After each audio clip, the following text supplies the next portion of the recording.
آج یہاں سے سرکار غوث اعظم کے سیرت کو سن کر کے جاؤ اور اپنے دل میں سرکار غوث اعظم کے محبت کا چراغ جلا کر کے جاؤ۔ یہی سرکار پیر پیرا میرے میرا ہیں جن کا روضہ بغداد شریف میں موجود ہے۔ سرکار غوث اعظم، اللہ اکبر، سرکار غوث اعظم کا چاہنے والا دنیا کے چپے چپے میں پایا جا رہا ہے، دنیا کے گوشے گوشے میں پایا جا رہا ہے۔ جہاں دیکھو سرکار غوث اعظم کے چاہنے اور ماننے والے پائے جا رہے ہیں۔ جیسے آج الہ آباد کی سرزمین پر سرکار غوث اعظم کی نیاز دلائی جا رہی ہے اور ان کے نام کی محفل سجی ہوئی ہے، ایسے اللہ اکبر دنیا میں جہاں سنی خوش عقیدہ مسلمان رہتے ہیں، آپ کہیں بھر بھی چلے جائیے، سرکار غوث اعظم کے ماننے والے پائے جا رہے ہیں۔ سرکار غوث اعظم کے گنبد سے کل بھی آواز آ رہی تھی اور آج بھی گنبد سرکار غوث اعظم کو دیکھ کر کے لوگ پکار کر کے کہا کرتے ہیں، غوث اعظم ہے اعلیٰ مقام آپ کا۔ واہ واہ واہ واہ، ایکو بند کر دے بھیا، ایکو بند کر دے۔ غوث اعظم ہے اعلیٰ مقام آپ کا، اس لیے سب کے لبوں پر ہے نام آپ کا، اس لیے سب کے لبوں پر ہے نام آپ کا، اس لیے سب کے لبوں پر ہے نام آپ کا۔ آپ نے واقعہ سنا ہوگا، سرکار غوث اعظم رضی اللہ تعالیٰ عنہ کا روضہ جہاں موجود ہے، جب امریکہ نے عراق پر حملہ کیا تھا اور حملہ کرنے کے بعد میں بہت سارے بم برسائے تھے، برسانے کے بعد میں نہ جانے کتنی بلڈنگیں اللہ اکبر تہس نہس ہو گئی تھیں، نہ جانے کتنی بلڈنگیں تباہ و برباد ہو گئی تھیں۔ صدام حسین کو بھی پھانسی کے تخت پر لٹکایا گیا تھا اور یہ سوچا گیا تھا، امریکہ نے سوچا تھا کہ بغداد کو ہم نے مٹا دیا ہے، پر نہ بغداد کل مٹا تھا، نہ بغداد آج مٹا ہے، نہ بغداد صبح قیامت تک مٹے گا، اس لیے کہ بغداد شریف میں دنیا دار کا روضہ نہیں ہے، بغداد شریف میں سرکار غوث اعظم کا روضہ ہے، بغداد شریف میں سرکار روشن ضمیر کا روضہ ہے۔ وہ غوث اعظم سرکار ہیں، اللہ اللہ، جن کی بارگاہ میں اپنے تو اپنے ہیں، بیگانے بھی جایا کرتے ہیں، اور سرکار غوث اعظم کی بارگاہ میں خراج عقیدت پیش کیا کرتے ہیں۔ اللہ اللہ، جب امریکہ نے حملہ کیا بہت ساری بلڈنگیں تباہ ہو گئی اور بہت سارے لوگ مر گئے تھے، بہت سارے لوگ شہید ہو گئے تھے۔ اللہ اللہ، ایسے عالم میں اسی امریکہ کی سرزمین پر ایک عیسائی لڑکی، ایک یہودیہ لڑکی اللہ اکبر وہاں سے چلی، جو فلمی ایکٹر میں کام کرتی تھی، یعنی فلمی ایکٹر تھی، فلمی دنیا میں کام کرنے والی لڑکی تھی۔ اپنے کیمرے کو لیتی ہے، اپنے گارڈ کو لیتی ہے اور لینے کے بعد میں کہاں پہنچی؟ عراق پہنچ گئی، اور پہنچنے کے بعد میں عراق کے گری پڑی دیواروں کو کیمرے کے اندر قید کرتی رہی، اور کرتی کرتی اللہ اللہ اس کے قدم بڑی تیزی کے ساتھ سرکار غوث اعظم کے روضے کی طرف بڑھ رہے تھے۔ جب سرکار بڑے پیر کے روضے کے قریب پہنچتی ہے، پہنچنے کے بعد میں جیسے گنبد پر پہلی نظر پڑی ہے، اللہ اللہ دل کھینچا چلا جا رہا ہے۔ اللہ اللہ دیکھی تو اللہ اکبر دیکھتی رہ گئی۔ اپنے گارڈ سے پوچھا تھا، ذرا معلوم کرو یہ کس کا روضہ ہے؟ اللہ اللہ، بہت ساری بلڈنگیں گر گئی ہیں، بہت ساری عمارتیں تباہ و برباد ہو گئی ہیں، یہ دیکھو کس کا روضہ ہے؟ اللہ اللہ، انہی عمارتوں کے اندر چمک رہا ہے۔ اللہ اکبر، کسی کہنے والے نے کہہ دیا یہ امام حسین کے شہزادے کا روضہ ہے، یہ سیدہ فاطمہ کے گلشن کے پھول کا روضہ ہے، اللہ اللہ یہ آل رسول کا روضہ ہے۔ اعلی حضرت سرکار کہتے ہیں، تم آل نبی کو جاننا چاہتے ہو، اولاد علی کو جاننا چاہتے ہو، ارے آل نبی کی شان کا تو عالم یہ ہے پیارے، تیری نسل پاک میں ہے بچہ بچہ نور کا، اور تو ہے عین نور، تیرا سب گھرانہ نور کا۔ اللہ اللہ، یہ آل رسول ہیں، یہ سیدہ فاطمہ کے گلشن کے پھول ہیں، یہ مولائے کائنات کے آنکھوں کے نور ہیں۔ یہی سرکار غوث اعظم کے روضے کو دیکھا، اللہ اللہ یہودیہ خاتون آگے بڑھتی ہیں، اور بڑھنے کے بعد میں سرکار بڑے پیر کے روضے سے دیوار لگی تھی، اس دیوار کو چوم لیتی ہے، اور چومنے کے بعد جب دیوار چومی تو دیوار پکڑ کر کے بیٹھ جاتی ہے۔ اللہ اکبر، تھوڑی دیر بیٹھی رہی، گارڈ نے سمجھا میڈم ابھی اٹھ جائیں گی، 1 گھنٹہ گزرا، 2 گھنٹہ ہو گیا، 3 گھنٹہ ہو گیا، یعنی صبح سے شام ہو گئی، اللہ اللہ 8 گھنٹے ہو گئے۔ میڈم کو جھجھوڑا گارڈ نے اور کہا محترمہ کس لیے آئی تھی؟ یہ دیکھو صبح سے شام ہو گئی، سارا وقت آپ نے گوا دیا ہے۔ اللہ اللہ، جب میڈم کو اٹھایا ہے، اللہ اکبر، اس یہودیہ خاتون کے آنکھوں سے آنسو گر رہے تھے۔ ارے کہا میڈم رو کیوں رہی ہو؟ اتنا سننا تھا۔ تب تک کہ کہا یہ کس کے جگر کا ٹکڑا ہے، یہ کس کے خاندان کا شہزادہ ہے، یہ کس کے گلشن کا پھول ہے جو اس روضے میں آرام کر رہا ہے؟ کسی نے کہہ دیا مدینے والے آقا کے خاندان کا شہزادہ ہے، مولائے کائنات کے گھر کا چشم و چراغ ہے۔ اللہ اکبر! یہودیہ خاتون نے وہیں سے مدینہ کی طرف چہرہ کیا اور کہا او مدینہ کے تاجدار، میں سمجھ گئی ہوں کہ آپ کے شہزادے کے شہزادے، آپ کے آل کا آل، اللہ اللہ آل رسول سیدہ فاطمہ کے گلشن کا پھول، سرکار پیرے پیرا جس روزے میں آرام کریں، روزے سے تو دیوار لگ جائے، دیوار میں اتنا سکون ہے تو ان کے قدموں میں کتنا سکون ہوگا، اور جب ان کے قدموں میں اتنا سکون ہے تو مدینے کے رسول کے روزے میں کتنا سکون ہوگا۔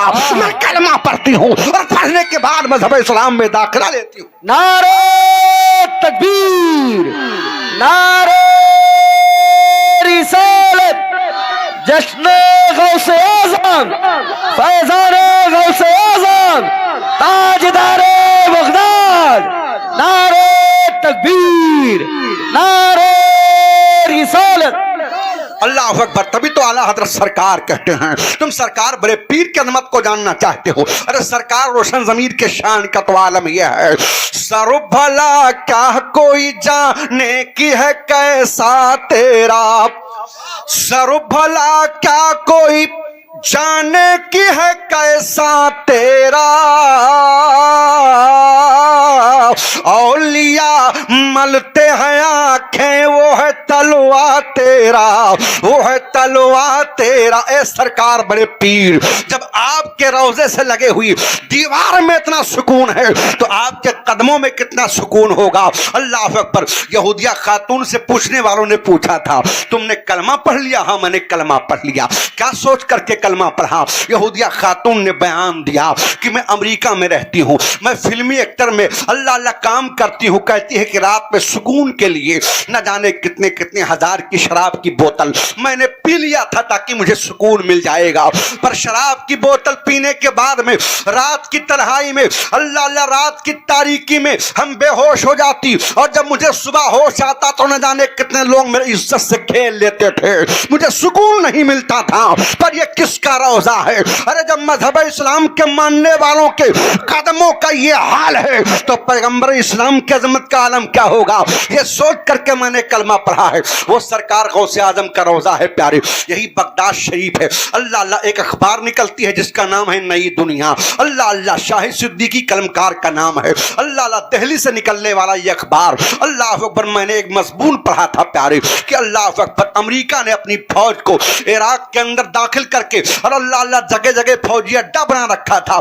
اللہ اکبر! ہر چہار جانب سے اللہ اکبر عراق کو ظالموں نے گھیر رکھا تھا۔ اللہ اکبر! پر اللہ اللہ جب اذان کا وقت ہوتا تھا ہر مسجد کے مینار سے حیا علی الصلاۃ کی صدائیں بلند ہوتی تھی، اللہ اکبر کی صدائیں بلند ہوتی تھی۔ اللہ اکبر! چنانچہ جو فوج کا کمانڈر تھا، وہ فوج کا کمانڈر، اس کا جو خیمہ تھا، اس کا جو کیمپ لگا ہوا تھا وہ بالکل مسجد سے قریب تھا۔ وہ کیا دیکھتا؟ ظہر میں مسلمان اندر جاتے، ظہر اثر میں مسلمان نماز پڑھنے کے لیے جاتے، مغرب میں مسلمان نماز پڑھنے کے لیے جاتے، عشاء میں مسلمان نماز پڑھنے کے لیے جاتے۔ وہ کہتا ہے میں سب دیکھتا، پر صبح سویرے جب میں گہری نیند میں رہتا تھا اچانک مسجد کے مینار سے یہ آواز آتی رہتی تھی، اللہ اکبر اللہ اکبر۔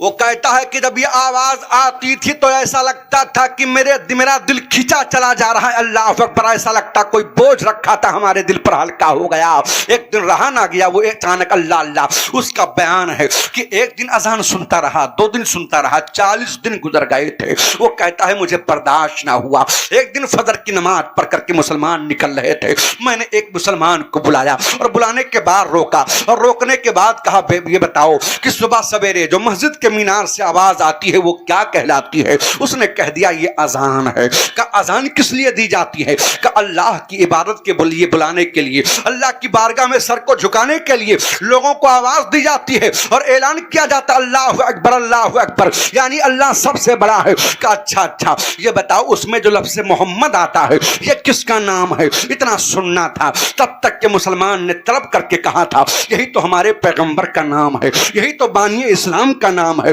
یہی تو اللہ اکبر میرے آقا نبی آخر الزما کا یہی نام ہے جس کے صدقے میں ہمیں ایمان ملا، جس کے صدقے میں ہمیں زندگی ملی، جس کے صدقے میں ہمیں بندگی ملی، جس کے صدقے میں ہمیں قرآن ملا، جس کے صدقے میں اللہ تعالیٰ کل میدان قیامت پہ ہمیں جنت عطا کرے گا۔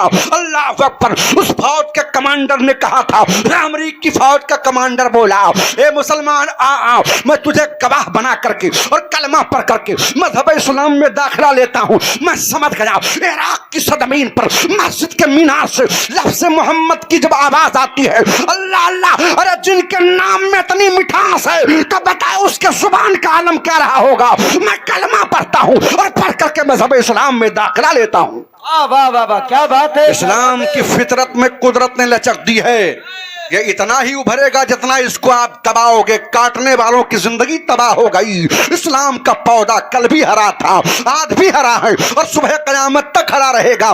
اسلام نہ کل مٹا تھا، نہ آج مٹا ہے، نہ صبح قیامت تک مٹے گا۔ اللہ اللہ، اے لوگوں آؤ ذرا دیکھو یہ اسلام پھیلا کس سے ہے؟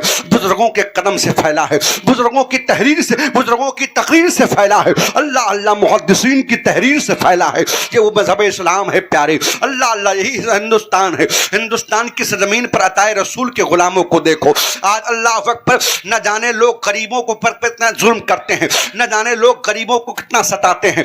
آج انسان چند دن کی زندگی کے لیے، ہماری زندگی کتنی ہے؟ کسی کی عمر 20 سال کی ہے، کسی کی عمر 10 سال تک ہے، کسی کی عمر 30 سال تک ہے، کسی کی عمر 40 سال تک ہے، کسی کی عمر 50 سال تک ہے، اور بہت زیادہ اگر اللہ اللہ اس دور میں انسان جی لے گا تو بہت جی لے گا تو 60 سال جی لے گا، 65 سال جی لے گا، ون موت آنی ہے۔ اللہ اللہ، اچانک موتیں ہو رہی ہیں۔ آج ہارٹ اٹیک کی بیماری چل رہی ہے، آج شوگر، بلڈ پریشر، اللہ اللہ، نہ جانے کون کون سی نئی نئی بیماریاں پھیل رہی ہیں۔ مسلمانوں کبھی اپنے غور کیا یہ بیماریاں آئی کہاں سے ہیں؟ اللہ اللہ، کھانا پینا وہی ہے پر اتنی بیماری کہاں سے آ گئی؟ حضرات ہم تو یہ کہتے ہیں کہ شوگر اس کو ہو گیا، دیکھو شوگر کی بیماری عام ہو گئی ہے، بلڈ پریشر کی بیماری عام ہو گئی ہے، ہارٹ اٹیک کی بیماری عام ہو گئی ہے۔ اللہ اللہ، اے مسلمانوں کبھی اپنے گریبان میں نظریں ڈال کر کے جھانکیں کہ ہمارا دل کتنا کالا ہو گیا ہے، ہم نے اللہ کی عبادت کتنا ہم کر رہے ہیں، رب تعالیٰ کی بارگاہ میں سجدہ کتنا کر رہے ہیں، اپنے رب کو ہم کتنا منا رہے ہیں۔ کبھی ہم نے آپ نے سوچا نہیں سوچا؟ اللہ اللہ، دن رات گناہوں میں ڈوبنے کے بعد انسان کہتا ہے کہ دیکھو ہم تباہ و برباد ہو رہے ہیں۔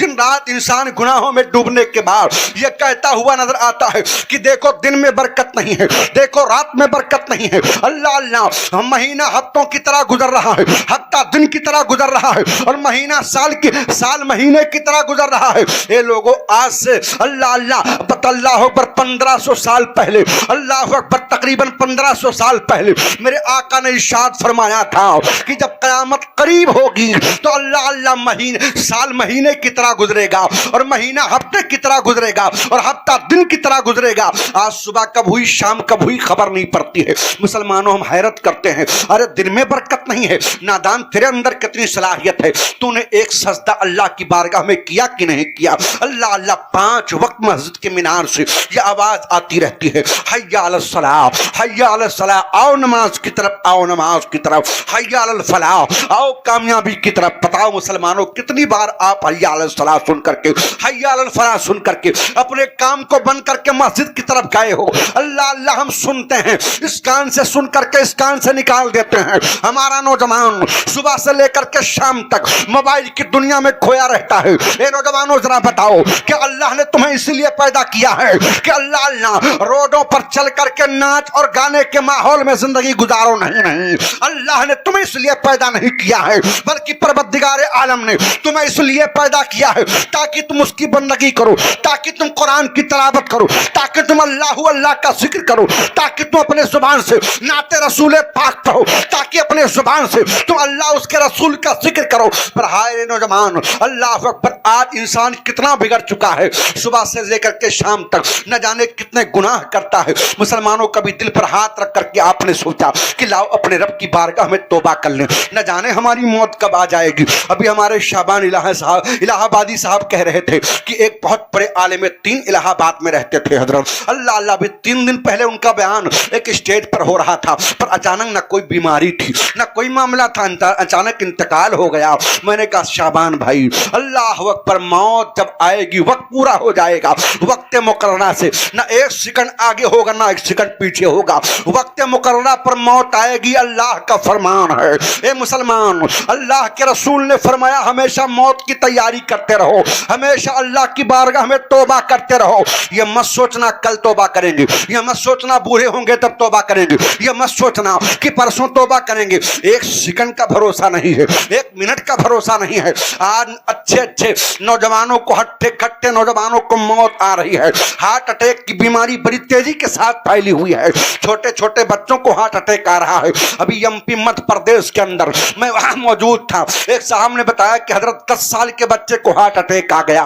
میں کہتا ہوں اے لوگوں، یہ قیامت کی نشانی ہے، اچانک موت ہوگی، اچانک دنیا سے ہم اچانک چلے جائیں گے، اچانک ہماری موت آنے والی ہے، موت سے بالکل ہم قریب ہوتے جا رہے ہیں۔ مسلمانوں، ہمیں اللہ کی بارگاہ میں توبہ کرنا چاہیے، اپنے پروردگار کو منانا چاہیے۔ اللہ کے رسول فرماتے ہیں دن اور رات ملا کر کے کم سے کم 70 مرتبہ اللہ کی بارگاہ میں توبہ کیا کرو۔ یہی سرکار غوث اعظم ہے۔ آج تو دن دہاڑے زمینوں پر قبضہ ہو رہا ہے، آج دن دہاڑے غریبوں کے حق کو چھینا جا رہا ہے، آج دن دہاڑے یتیموں کا خون کیا جا رہا ہے، آج دن دہاڑے ایک بھائی دوسرے بھائی کا مذاق بنا رہا ہے، آج دن دہاڑے اللہ غیبت میں ہم گزرے، غیبت اور چغل خوری میں ہماری زندگی گزر رہی ہے۔ اس کو اس سے لڑا دیا، اس کو اس سے لڑا دیا، ان کی چغل خوری ان سے کر دی۔ سنو اللہ کے نبی فرماتے ہیں، اللہ اکبر، سرکار فرماتے ہیں الغیبت اشد من الزنا، یعنی غیبت کرنا زنا سے بھی بڑا گناہ ہے۔ مسلمان تو ڈرتا کیوں نہیں ہے؟ اللہ کے نبی فرماتے ہیں جو غیبت کرتا ہے، چغل خوری کرتا ہے، گویا اپنے مرے ہوئے بھائی کا گوشت کھاتا ہے، پھر بھی تو چغل خوری کر رہا ہے، پھر بھی تو غیبت کر رہا ہے۔ غیبت اور چغل خوری کرنے والوں کی عبادت اللہ کی بارگاہ میں قبول نہیں کی جاتی ہے۔ اے لوگوں، غیبت سے توبہ کرو، چغل خوری سے توبہ کرو، ورنہ جب قبر میں عذاب دیا جائے گا، اللہ ایسا بھیانک عذاب ہوگا جو ہمارے تصور میں بھی نہیں ہے۔ لہذا اے لوگوں، موت ہمیشہ آواز دیتی ہے، اے اللہ کے بندے، تجھے اللہ نے دنیا میں اس لیے نہیں بھیجا ہے، تو ہمیشہ رہنے کے لیے نہیں آیا ہے۔ اللہ ایک دن تجھے موت آنی ہے، ہر حال میں موت آنی ہے، اور یاد کر لے جب موت آئے گی تو 1 سیکنڈ کا تجھے موقع نہیں دیا جائے گا، وقت پر موت آئے گی۔ اللہ آج آپ نے دیکھا ہوگا کوئی گھر سے نکلا، بازار گیا، گاڑی سے گاڑی ٹکرائی، اللہ اس کا اسی جگہ انتقال ہو جاتا ہے۔ آپ نے دیکھا ہوگا کوئی اللہ اکبر اچھا خاصا انسان اللہ کھانا کھاتا کھاتا دنیا سے چلا جاتا ہے، ہارٹ اٹیک کا شکار ہو جاتا ہے۔ مسلمانوں، میں آپ سے پوچھنا چاہتا ہوں کہ اللہ سے ڈر کر کے اب بھی اللہ کی بارگاہ میں معافی مانگنے کا وقت نہیں آیا؟ نوجوانوں، یہ تمہاری جوانی ہمیشہ نہیں رہنے والی۔ نوجوانوں، ایک دن یاد رکھو، اللہ نے اسی لیے چنانچہ تمہارے بچپنے کو بنایا، تمہارے جوانی کو بنایا، تمہارے سامنے بوڑھوں کی زندگی ہے، ایک دن تمہیں بھی اس منزل میں جانا ہے۔ یاد رکھ، جس آنکھ سے تو گھور کر کے دیکھتا ہے، کل ایسا آئے گا کہ تیری آنکھیں کھلی کی کھلی رہ جائے گی، کوئی بند کرنے کے لیے دوسرا ہی آئے گا، تو خود سے بند نہیں کر سکتا ہے۔ ایک دن ایسا آنے والا ہے جس زبان سے لوگوں پر تو ظلم کرتا ہے، گالیاں دیتا ہے، غیبت کرتا ہے، چغل خوری کرتا ہے، ایک دن ایسا آنے والا ہے تیرا منہ کھلا کا کھلا رہ جائے گا، تیرے منہ کو بند کرنے کے لیے تیرے ہاتھ پاؤں میں جسم میں طاقت نہ ہوگی، تو دوسرے کا محتاج رہے گا، کوئی دوسرا ہی آ کے تیرے منہ کو بند کرے گا۔ یاد رکھ، جس پیروں سے چل کر کے تو جوا کے اڈے کی طرف جاتا ہے، ایک دن ایسا آنے والا ہے اس پیر کو تو ہلا بھی نہیں سکتا ہے۔ یاد رکھ، جن ہاتھوں سے غریبوں پر ظلم کرتا ہے، جن ہاتھوں سے تو دادا گیری کرتا ہے، یاد رکھ ایک دن ایسا آنے والا ہے کہ تیرے ہاتھ میں ایک ایسی طاقت، تیرے ہاتھ سے طاقت چھن جائے گی، تو اپنے ہاتھ کو ہلا بھی نہیں سکتا ہے۔ نوجوان، ذرا موت کا تصور تیرے ذہن میں نہیں ہے، اللہ ذرا سوچ کر کے تو دیکھ، ایک دن سب کو مرنا ہے، کل ان کی باری ہے تو آج ہماری باری ہے، آج ہماری باری ہے تو کل ان کی باری ہے، سب کو دنیا سے جانا ہے۔ آؤ آج دن دہاڑے دوسروں کے مال کو زبردستی کھانے والوں، دن دہاڑے دوسروں کے زمینوں پر قبضہ کرنے والوں، دن دہاڑے اللہ یتیموں پر اور غریبوں پر ظلم کرنے والوں، کان کھول کر کے سنو، آج تم کہتے ہو ہماری دعائیں قبول نہیں ہو رہی ہیں۔ آج ایک جملہ مسلمان کہہ دیا کرتا ہے کہ غریب نواز اگر ہندوستان کے سلطان ہیں تو غریب نواز اللہ مسلمانوں کی آبرو بچانے کے لیے ہندوستان میں کیوں نہیں آ رہے ہیں؟ مسلمانوں پر ظلم ہو رہا ہے، غریب نواز اللہ اللہ اپنے طاقت کو کیوں نہیں دکھا رہے ہیں؟ میں کہتا ہوں نادان، غریب نواز کا فیضان تو کل بھی جھوم جھوم کر کے برسنے کے لیے تیار تھا، آج بھی غریب نواز تیری مدد کرنے کے لیے تیار ہے، تو مدد کے لائق بن تو جا۔ ایک وقت کی نماز نہیں ہے اور تو غریب نواز کے فیضان کو لینے چلا ہے، صبح سے لے کر کے شام تک گالیاں بکتا ہے تو غریب نواز کے فیضان کو لینے چلا ہے، صبح سے لے کر کے شام تک چغل خوری اور غیبت کرتا ہے تو غریب نواز کے فیضان کو لینے چلا ہے۔ سرکار غوث اعظم کا فیضان آج بھی جھوم جھوم کر کے برسے گا، شرط یہ ہے کہ تو اپنے آپ کو غوث اعظم کے فیضان کے لائق بنا تو لے۔ میں کہتا ہوں قسم ہے رب کعبہ کی، تیری آہ ہندوستان سے نکلے گی اور بغداد سے سرکار پیرے پیرا کا فیضان آ جائے گا، وہ غوث جو 12 سال کی ڈوبی ہوئی کشتی کو باہر نکال سکتا ہے، وہ غوث ہم غریبوں کی فریاد بھی سن سکتا ہے، ہماری مدد بھی کر سکتا ہے، جس غوث کے اشارے سے مردے زندہ ہو سکتے ہیں، اس غوث کے اشارے سے اللہ نے چاہا تو ہماری بگڑی تقدیریں بھی بن جائیں گی، اللہ نے چاہا تو ظالموں کا خاتمہ بھی ہو سکتا ہے۔ غریب نواز اپنے مزار میں اگر ایک کروٹ لے لیں گے تو میں کہتا ہوں یاد رکھو کہ تمہارا حشر کیا ہوگا، پر شرط یہ ہے پہلے غریب نواز کے غلام تو بن جائیں، پہلے غریب نواز کے غلامی کا پٹا اپنے گلے میں ڈال تو لیں۔ ایک وقت کی نماز نہیں پڑھ رہا ہے، پھر کہتا ہم پریشان ہیں، گھر میں ہمارے سکون نہیں ہے، گھر میں ہمارے برکت نہیں ہے۔ نہ جان اللہ کو ناراض کر کے تو چلا ہے گھر میں برکت لانے کے لیے، اللہ کو ناراض کر کے تو گھر میں سکون تلاش کر رہا ہے، اللہ کو ناراض کر کے تم چاہتا ہے کہ ہمیں چین مل جائے۔ نہیں نہیں، یاد رکھو مال سے گھروں میں سکون نہیں آئے گا، اگر تو سکون چاہتا ہے تو گھر میں قرآن پر سکون مل جائے تو اللہ اللہ گھر میں قرآن کی تلاوت کر، سکون خود بخود اللہ اکبر گھر میں آئے گا۔ اور یاد رکھنا اگر تو چاہتا ہے کہ ہمارے گھر میں زحمت نہیں، اللہ کے رحمت کی بارش ہو، تو آج بھی غوث اعظم کے غلامی کا پٹا اپنے گلے میں ڈال لے، اللہ کی بارگاہ میں سچے دل سے توبہ کر لے۔ توبہ کرنا یہ بندوں کا کام ہے، گھر میں برکت بھیجنا یہ پروردگار کا کام۔ نعرہ تکبیر، نعرہ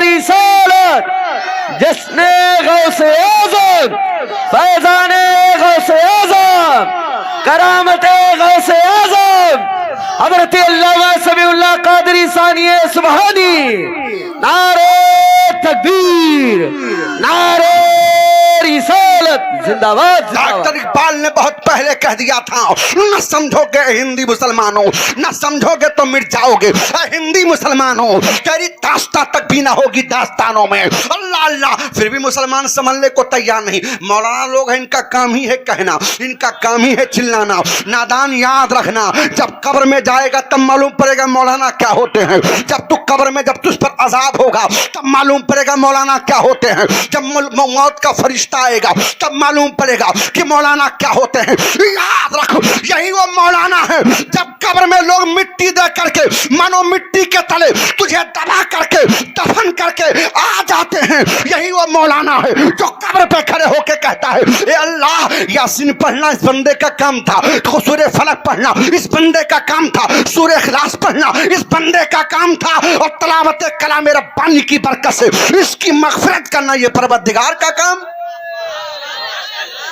تمہارے مرنے کے بعد جو تمہارے قبر پر بخشش کی دعا کرے اس کا نام ہے مولانا۔ جو مصلی پہ کھڑے ہو کر کے تمہارے شہر میں امن و شانتی کی دعا کرے اس کا نام ہے مولانا۔ جو تمہارے گھروں میں اللہ اکبر فاتحہ دینے کے لیے آئے اور قرآن پڑھے، جہاں گانوں کا ماحول ہو، اس گانے والے گھر میں جہاں اللہ کی لعنت اور فرشتوں کی لعنت، اللہ اللہ جہاں پر شیطان خوش ہو رہا ہو، وہاں آ کے جو قرآن پڑھ کے شیطان کو جلائے اس کا نام ہے مولانا۔ مولانا کی اہمیت تم کیا جانو گے؟ 10 20 روپیہ 50 روپیہ دے کر کے تم ان کے علم کو خرید لو گے؟ نہیں، یاد رکھو یہ وہ عالم دین ہے۔ حضور فرماتے ہیں اگر عالم باعمل محلے سے گزر جائے تو اللہ محلے میں برکتیں عطا فرما دے۔ عالم باعمل اگر قبرستان سے گزر جائے تو اللہ عذاب قبر کو اٹھا لے۔ یہ وہ علماء ہے پیارے، ان کی عزت کرو، ان کی باتیں مانو، ورنہ تیری داستان تک بھی نہ ہوگی داستانوں میں۔ یہ مت سمجھو کہ بہت معاملہ ہے، دیکھ لو ابھی فلسطین کا معاملہ تمہارے نظروں کے سامنے ہے، شام کا معاملہ تمہارے نظروں کے سامنے ہے، یاد رکھو پر سلام ہے ان بہنوں کو، سلام ہے ان ماؤں کو، سلام ہے ان نوجوانوں کو۔ اللہ اللہ، ایک ایک بچہ دم توڑ رہا ہے، ایک ایک بچہ شہید ہو رہا ہے۔ 6 ماہ کے بچے کو لے کر کے ایک بہن کہتی ہے بیٹی جا جا، جب مدینے والے سے ملاقات ہونا تو میرا سلام کہنا اور کہنا آقا ہمیں مال نہیں چاہیے، ہمیں آمینہ کا لال چاہیے۔ اللہ کے گھر کی عظمت کے لیے ایک ایک بچہ جان دے رہا ہے، پر کبھی وہاں فلسطین سے کوئی ویڈیو آئی جو کہہ رہا ہو اے ابا بچا لو؟ کبھی سنا آپ نے جو کہا آ جاؤ لوگوں بچا لو ہم کو؟ کہا کس نے؟ جب جب کہا ہے تو کہا ہے لبیک یا اقصی، لبیک یا اقصی۔ جب جب کہا ہے تو آسمان کی طرف دیکھ کے کہا یا اللہ، اے اللہ ہمارے حال پر رحم کر، اے اللہ ہمارے حال پر رحم کر۔ جب جب کہا ہے مدینے والے آقا ہم پر نظر فرمائیے، ہم پر نظر فرمائیے۔ اے لوگوں ان کو پتا ہے زمانہ ساتھ دے نہ دے اللہ کی رحمت ضرور ساتھ دے گی، ان کو پتا ہے زمانہ کام آئے نہ آئے مدینے کا تاجدار ضرور ہماری فریاد سنے گا۔ کس دنیا میں آپ ہو، کہاں پر ہو، زمانہ آپ کو مٹانے پہ لگا ہے، ہندوستان کا عطائے رسول آپ کو بچانے پہ لگا ہے۔ کہاں ہو مسلمانوں؟ ایک وقت کی نماز نہیں، ہم مسلمان ہیں، ہم مسلمان ہیں، ایک وقت کی نماز نہیں پڑھتے، ہم مسلمان ہیں۔ کس چیز کے مسلمان؟ بریانی کھانے والے مسلمان، یا پھر کباب کھانے والے مسلمان، یا پھر سری پائے کھانے والے مسلمان، یا پھر رات بھر یوٹیوب فلمیں دیکھنے والے مسلمان؟ نہیں مسلمانوں، ہم مسلمان نہیں ہیں، ہم تو وہ مسلمان تھے کہ سمندر میں گھوڑوں کو کدایا تو سمندر نے راستہ دے دیا۔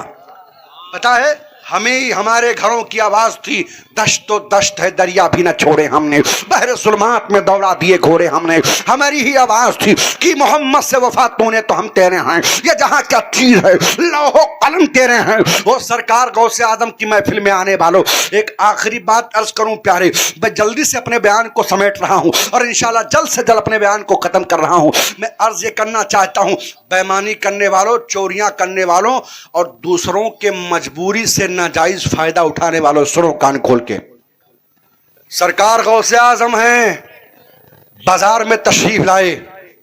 اے بیٹا اے، سرکار غوث اعظم کہاں تشریف لائے؟ بازار میں آ گئے، بغداد کے بازار میں آئے۔ ایک عیسائی دھرم کو ماننے والا ایک گھوڑا بیچ رہا تھا، کیوں؟ اس کے جوان بچی کی شادی تھی، گھوڑا بکے تو بچی کی شادی ہو۔ قیمت کیا تھی؟ 5000 روپے قیمت تھی۔ صبح سے لے کر کے شام ہو گئی، شام جب دیکھا گھوڑا نہیں بک رہا نا، عزت کا سوال ہے، گھر پہ بارات آنے والی ہے، جوان بیٹی کا کیا ہوگا؟ تو اس نے سوچا اب تو مجبور ہو کر کے بیچنا ہی پڑے گا، تو 5 سے ڈائریکٹ 2 کر دیا۔ کتنا کر دیا؟ 2000 کر دیا۔ 2000 شام ہونے والی تب بھی کوئی لینے کے لیے تیار نہیں۔ اتنے میں بغداد کے تاجدار تشریف لاتے ہیں، سرکار پیرے پیرا تشریف لاتے ہیں۔ اس کو پریشان دیکھ کر کے سرکار غوث اعظم ارشاد فرماتے ہیں اے آنے والے عیسائی یہ بتا تو پریشان کیوں ہے؟ کہا سرکار کیا بتاؤں، میں اپنے گھوڑے کو بیچنے کے لیے آیا تھا، پر ہائے میرا گھوڑا کوئی خریدنے کے لیے تیار نہیں۔ اللہ اللہ، میری جوان بچی کی شادی ہے، ہائے انتظام کیسے ہوگا؟ ہائے گھر پر بارات آئے گی، ہائے بے ہو جائے گی، رسوائی ہو جائے گی۔ اللہ اللہ، سرکار بڑے پیر فرماتے ہیں اس کی قیمت کیا ہے؟ اللہ اللہ، اس نے کہا حضور اللہ اللہ، صبح سے لے کر کے شام تک تقریباً 4 بجے تک کے اس کی قیمت 5000 تھی، اب ہم نے 2000 کر دیا ہے۔ کہا 2000 کیوں کر دیا؟ کہا کیا کروں، مجبوری ہے، اور مجبوری میں اب 2000 میں اگر کوئی لے لے تو میں اپنے گھوڑے کو دے دوں گا۔ سرکار بڑے پیر نے 5000 روپیہ نکالا اور نکالنے کے بعد میں عیسائی کے حوالے کر دیا۔ اس نے کہا ارے بغداد کے بڑے پیر، وہ سرکار پیرے پیرا میرے میرا، یہ کیا معاملہ ہے؟ ہم تو 2000 میں اعلان کر چکے ہیں، 2000 میں بیچ رہے ہیں، آپ 5000 کیوں دے رہے ہو؟ تو سرکار بڑے پیر نے فرمایا جس مذہب کا میں کلمہ پڑھتا ہوں، پیغمبر اسلام نے کہا ہے کسی کے مجبوری کا فائدہ مت اٹھانا۔ اب اسی جملے کو سنا تو کہا سرکار پیسہ بعد میں لوں گا، پہلے غلامی میں لے لو اور کلمہ پڑھاؤ، مذہب اسلام میں داخل کر لو۔ میں سمجھ گیا کہ جب مذہب اسلام کے ماننے والے غلاموں کی شان کا یہ حال ہے، ایمانداری کا یہ حال ہے، تو پیغمبر اسلام کی عظمت کا عالم کیا ہوگا۔ ہم وہ تھے کہ ہماری گفتگو کو سن کے، ہمارے کردار کو دیکھ کر کے لوگ کلمہ پڑھ رہے تھے۔ اب کس کا کردار ہو گیا کہ لوگ قرضہ بھی نہیں دے رہے ہیں، اور قرضہ تو بہت دور کی بات ہے، لوگ دکان پہ رکھنے کے لیے بھی تیار نہیں۔ اب آپ کہو گے اس میں کیا وجہ ہے؟ وجہ یہ ہے کہ جو اپنے رب کو بھول جاتا ہے زمانہ اسے بھلا دیتی ہے، جو اللہ اس کے رسول کو بھول گیا زمانہ اسے بھلا دیتی ہے۔ اگر تم آج بھی چاہتے ہو کہ تم زمانے کے پیچھے نہیں، زمانہ تمہارے پیچھے گھومے، تو حضور کے غلام بن جاؤ۔ اور حضور کی غلامی یہ نہیں ہے غوث اعظم کا دامن نہیں چھوڑیں گے، غریب نواز کا دامن نہیں چھوڑیں گے، اور نماز ہی چھوڑ دی ہم نے۔ سب سے اہم العبادت جو ہے وہ نماز ہے۔ نماز کی پابندی کریں۔ میری ماں بہنیں بھی سن رہی ہیں میری بات کو، بہت ساری باتیں ان کی تو منہ بندی نہیں ہوتی ہے۔ 4 عورتیں جہاں پر بیٹھ جائیں تو میں کہتا ہوں اگر یہ بند ہو جائیں تو سمجھ جاؤ پورا ہندوستان بند ہو جائے۔ ان کا یہ حال ہے، اور معاملہ یہ ہے، بعض عورتوں کا تو مسئلہ یہ ہے، اگر آپ ان سے کوئی بات کہہ دیں کہ بہن ایسا حادثہ ہو گیا کہ کسی سے بولنا مت، تو وہ جب تک بولے گی نہیں اس کا پیٹ اتنا درد ہوگا، وہ ایک دوسرے کو بولے کہ دیکھو بہن معاملہ ایسا ہے کسی سے بولنا مت، وہ تیسرے کو کہے کہ دیکھو بولنا مت کسی کو، تیسرا چوتھی کہے کہ دیکھو مسئلہ ایسا ہے کسی کو بولنا مت۔ ایسے کرتے کرتے پورے محلے میں بات پھیل جائے گی۔ پھیلے گی نہیں پھیلے گی؟ او میری ماں بہنوں ہنسو مت، تمہارے قبر میں تمہارا باپ نہیں آئے گا، مدینے کا تاجدار آئے گا۔ اگر چاہتی ہو کہ ہمارے قبر میں آگ کے انگارے نہ ہوں، ہمارے قبر میں جنتی بچھونا ہو، تو سیدہ خاتون جنت کے نقش قدم پر چلنا شروع کر دو۔ سیدہ خاتون جنت کے سیرت کی کتاب پڑھنا شروع کر دو۔ سیدہ عائشہ کے نقش قدم پر چلنا شروع کر دو۔ میں کہتا ہوں عورتیں تو بہت، لڑکیاں تو ہماری بہت دلہن بن کر کے محلے میں جاتی ہیں۔ لوگ کہتے ہیں یو پی میں تو جہیز بہت مشہور ہے نا، لوگ کہتے ہیں یہ دیکھو فلاں کی بہو آئی ہے، کولر لے کر کے آئی ہے، اے سی لے کر کے آئی ہے، پنکھا لے کر کے آئی ہے۔ میری بہن تو نماز کی پابندی کر کے جا، قرآن پڑھ کر کے جا۔ جب سسرال جانا تو وہاں بھی ظہر کی نماز پڑھنا، عصر کی نماز پڑھنا، عشاء کی نماز پڑھنا، فجر کی نماز پڑھنا، قرآن پڑھنا۔ محلے میں بات ہوگی سب کی بہو آتی ہے تو جہیز لے کر کے آتی ہے، اس کی کیسی بہو آئی ہے جو قرآن پڑھنے والی بن کے آئی، نماز پڑھنے والی بن کے آئی۔ میں کہہ رہا ہوں جہیز کا تو مسئلہ یہ ہو گیا، اب لوگ 4 پہیا مانگتے ہیں، مانگتے نہیں مانگتے ہیں کیا؟ میں کہتا ہوں 4 پہیا مت مانگو، ڈائریکٹ گھوڑا مانگو، یا تو بیل مانگ لو یا گدھا مانگنا شروع کر دو۔ حضرت وہ سب پرانا معاملہ ہو گاڑی کا، اب گاڑی نہیں گھوڑا مانگو۔ ہاں اتنے بڑے بھکاری ہو گئے ہیں، میں تو راجستھان رہتا ہوں نا، نہ جانے کتنی غریب بچیوں کی شادیاں آج یو پی بہار کی راجستھان میں ہو رہی ہے، میں خود گواہ ہوں۔ کیوں؟ ہمارے یہاں جہیز یہ لوں گا تو اتنے براتی آئیں گے، تو چکن فرائی چاہیے، تو مٹن بھی چاہیے، تو کباب بھی چاہیے، تو سیخ بھی چاہیے، تو یہ بھی چاہیے، تو وہ بھی چاہیے۔ یہ حالات ہیں۔ اور پتہ ہے راجستھان میں ناگور کے آگے باسنی ہے، باسنی وہاں پر آج بھی ہے، 5 لوگ بیٹھ جاتے ہیں، 5 کپ چائے پی کر کے نکاح ہو جاتا ہے۔ تم کہاں ہو؟ آج تمہاری لڑکیاں مرتد ہو رہی ہیں، کیوں؟ اس کی ذمہ دار تم خود ہو۔ کل میدان قیامت میں تمہیں خود جواب دینا پڑے گا۔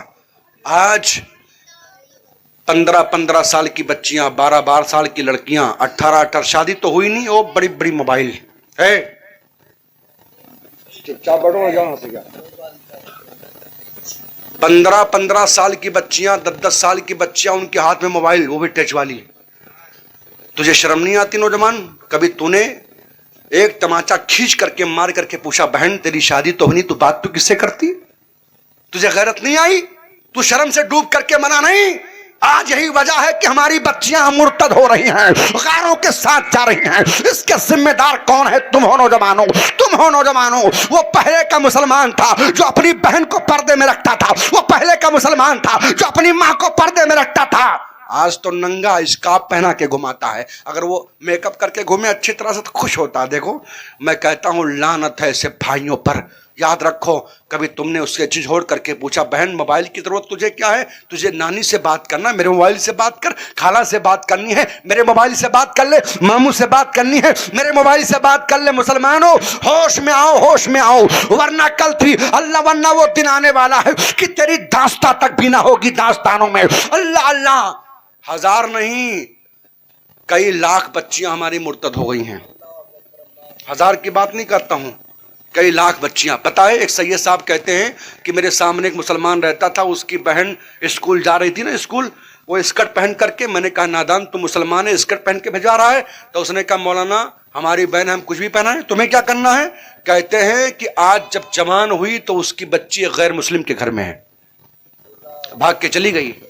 آج وہ کہتا سید صاحب کل جب آپ نے مجھے اشارہ کیا تھا، اگر میں ہوش کا ناخون لیا ہوتا، ہوش میں آنا ہوتا، اپنی بہن کو اس کا اپنا اسکرٹ نہ پہنایا ہوتا، اپنی بہن کو بے پردہ نہ گھمایا ہوتا، تو آج میری بہن غیر کے گھر میں نہ ہوتی۔ اے نوجوانوں ہوش میں